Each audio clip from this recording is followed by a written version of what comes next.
Karakteristik siswa MI dan pembelajaran berdiferensi PSMI. Halo teman-teman, perkenalkan kami dari kelompok 8 yang beranggotakan saya Sylvia Ratna Salvi dengan NIM 2231410006. Perkenalkan, nama saya Delani Faraswadil dengan NIM 223141008.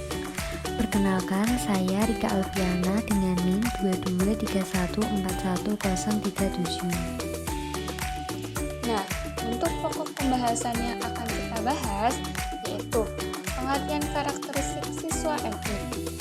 Karakteristik siswa MI, pengertian pembelajaran berdiferensiasi, landasan teori pembelajaran berdiferensiasi, karakteristik pembelajaran berdiferensiasi, tujuan pembelajaran berdiferensiasi, sintaks pembelajaran berdiferensiasi, kelebihan dan kekurangan pembelajaran berdiferensiasi, dan yang terakhir, implementasi pembelajaran berdiferensiasi. Selanjutnya, masuk ke pokok pembahasan pertama, yaitu pengertian karakteristik siswa MI. Karakteristik siswa MI adalah ciri khas atau sifat-sifat yang melekat pada peserta didik usia sekolah dasar, mencakup aspek fisik, kognitif, sosial, dan emosional.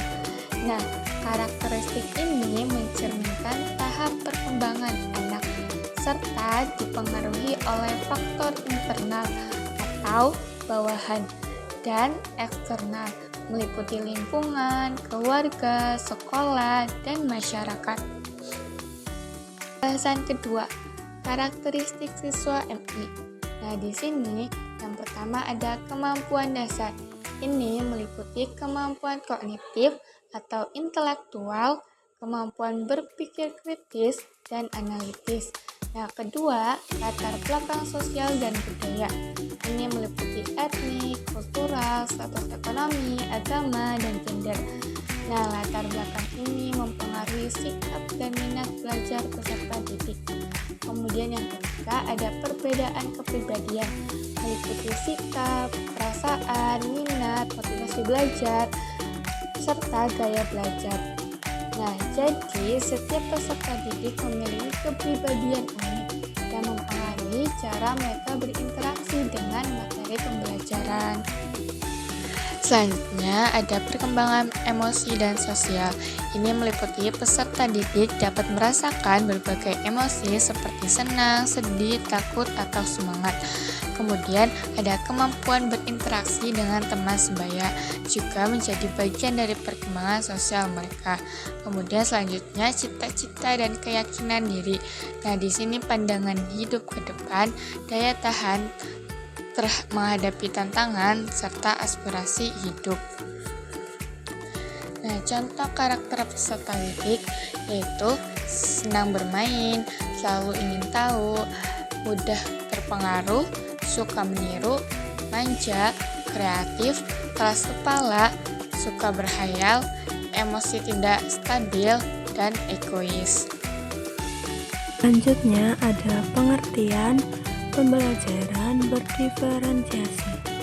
Apa itu pembelajaran berdiferensiasi?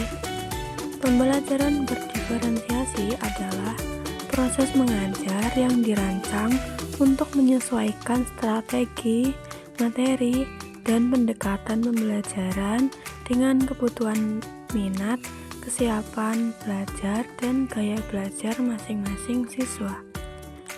Tujuannya agar setiap siswa dapat mencapai potensi terbaiknya secara optimal. Selanjutnya adalah teori pembelajaran berdiferensiasi. Teori yang pertama adalah teori konstruktivisme oleh Jean Piaget dan Lev Vygotsky. Teori ini menyatakan bahwa pembelajaran terjadi ketika siswa membangun pengetahuan mereka sendiri berdasarkan pengalaman mereka. Piaget berpendapat bahwa siswa berkembang melalui tahapan kognitif, Sementara Vygotsky menekankan pentingnya interaksi sosial dan zona perkembangan proksimal. Dalam konteks pembelajaran berdiferensiasi, teori ini mengajarkan bahwa pengajaran harus disesuaikan dengan tingkat perkembangan kognitif dan kemampuan siswa. Teori yang selanjutnya adalah teori multiple intelligence oleh Howard Gardner. Howard Gardner mengemukakan bahwa kecerdasan tidak hanya terbatas pada kemampuan verbal linguistik dan logis matematik, tetapi juga mencakup berbagai kecerdasan lain seperti kecerdasan musikal, kinestetik, spasial, interpersonal, intrapersonal, dan naturalis. Pembelajaran berdiferensiasi menurut teori ini harus mempertimbangkan berbagai tipe kecerdasan yang dimiliki oleh siswa dan dengan demikian mengadaptasi metode dan strategi pengajaran untuk memenuhi kebutuhan masing-masing siswa. Teori yang selanjutnya adalah teori pembelajaran konstruktivis sosial oleh Jerome Bruner. Bruner mengembangkan pandangan bahwa pembelajaran terbaik terjadi ketika siswa terlibat aktif dalam proses belajar melalui penemuan dan pengalaman langsung. Dalam pembelajaran berdiferensiasi, penting untuk memberi siswa kesempatan untuk mengeksplorasi topik dalam cara yang sesuai dengan minat dan gaya belajarnya, baik melalui percakapan, eksperimen, maupun eksplorasi sendiri. Selanjutnya adalah karakteristik pembelajaran berdiferensiasi. Yang pertama, berorientasi pada kebutuhan belajar siswa, berfokus untuk menyesuaikan materi, metode, serta strategi pengajaran agar dapat memberikan pengalaman belajar yang relevan dan efektif bagi masing-masing siswa. Yang kedua, adanya pemetaan kebutuhan belajar siswa melalui kesiapan belajar, minat belajar, dan gaya belajar. Kesiapan belajar merujuk pada sejauh mana siswa siap untuk menerima dan memahami materi pelajaran. Sedangkan minat belajar adalah ketertarikan atau keinginan siswa untuk belajar suatu topik atau materi. Sedangkan gaya belajar merujuk pada cara individu belajar yang paling efektif bagi mereka seperti visual, auditori, atau kinestetik. Karakteristik yang ketiga yaitu menempatkan fokus pada kualitas di atas kuantitas. Artinya, memberikan perhatian lebih pada kedalaman pemahaman dan keterampilan yang diperoleh siswa daripada hanya mengejar banyaknya materi yang diajarkan atau jumlah tugas yang diberikan. Karakteristik yang keempat yaitu pembelajaran bersifat proaktif, yang berarti proses pembelajaran dirancang agar siswa tidak hanya menunggu atau pasif menerima informasi, tetapi aktif terlibat dalam mencari, mengeksplorasi, dan memahami materi. Karakteristik yang kelima yaitu mampu menghasilkan produk yang bervariasi, yang berarti siswa diberikan kebebasan untuk menunjukkan pemahaman dan keterampilan mereka melalui berbagai bentuk hasil belajar yang sesuai dengan minat, gaya belajar, dan kemampuan mereka.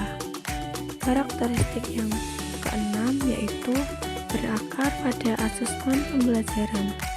Guru selalu melakukan evaluasi yang berbeda untuk menilai kondisi siswa dalam setiap pembelajaran.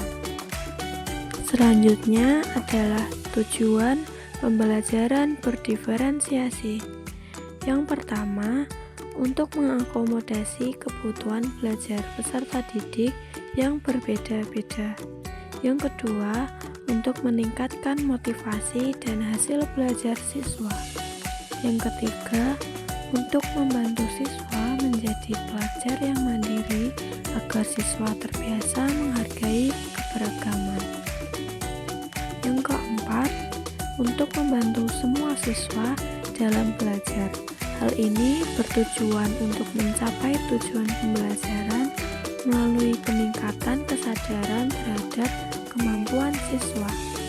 Yang kelima, untuk menciptakan hubungan yang positif dan meningkatkan relasi yang kuat antara guru dan siswa dalam meningkatkan semangat belajar. Dan yang keenam, mengembangkan keterampilan sosial dan kolaboratif siswa. Sintaks pembelajaran berdiferensiasi. Yang pertama, pendahuluan, apresiasi, dan motivasi. Guru menyampaikan tujuan pembelajaran, mengaitkan materi dengan pengalaman atau pengetahuan siswa sebelumnya, membangun motivasi dengan strategi yang sesuai minat siswa. Yang kedua, pemetaan kebutuhan belajar siswa. Identifikasi kesiapan belajar, minat, dan profil belajar siswa melalui observasi, angket, atau pre-assessment. Gunakan hasilnya untuk menentukan strategi diferensiasi. 3. Penyampaian materi diferensiasi proses. Materi disampaikan dengan beberapa pendekatan atau strategi berbeda, misalnya drama, diskusi, eksperimen, pembelajaran visual, dan kinestik. Guru memberi pilihan cara belajar sesuai gaya belajar siswa. Yang keempat, kegiatan belajar, diferensiasi konten dan proses. Siswa bekerja dalam kelompok sesuai kebutuhan atau pilihan, berdasarkan minat, kesiapan, atau gaya belajar. Tugas dan aktivitas disesuaikan tingkat kesulitan, topik, atau cara pengerjaan bisa berbeda antar siswa. 5. Produk atau output pembelajaran diveriasi produk. Siswa diberikan pilihan dalam cara menunjukkan pemahamannya, seperti membuat poster, presentasi, video, esai, dan model. Penilaian dilakukan dengan rubrik yang fleksibel, sesuai dengan produk yang dipilih siswa. 6. Penutup dan refleksi. Siswa dan guru merefleksikan proses dan hasil pembelajaran. Guru memberikan umpan balik konstruktif, evaluasi efektivitas pendekatan diferensiasi yang digunakan. Kelebihan pembelajaran berdiferensiasi. Yang pertama, menumbuhkan kebutuhan individual siswa. 2. Meningkatkan motivasi belajar. 3. Mendorong partisipasi aktif. 4. Mengurangi kesenjangan belajar. 5. Meningkatkan hasil belajar. Kekurangan pembelajaran berdiferensiasi. Yang pertama, membutuhkan waktu dan tenaga lebih banyak bagi guru. 2. Menuntut kompetensi guru yang tinggi. 3. Sulit dilaksanakan di kelas besar. 4. Keterbatasan sumber daya. 5. Evaluasi dan kompleks. Studi kasus judul Penerapan Pembelajaran IPS Berdiferensiasi pada Kurikulum Merdeka Belajar. Isi penelitian ini membahas pelaksanaan pembelajaran IPS secara berdiferensiasi melalui konten, proses, dan produk, serta dampaknya terhadap motivasi dan kreativitas siswa. 4. SMP Kasatrian 1 Semarang. Hasil pembelajaran berdiferensiasi memberikan dampak positif, meningkatkan antusiasme kreativitas siswa, dan menciptakan suasana belajar yang menyenangkan sesuai dengan kurikulum merdeka.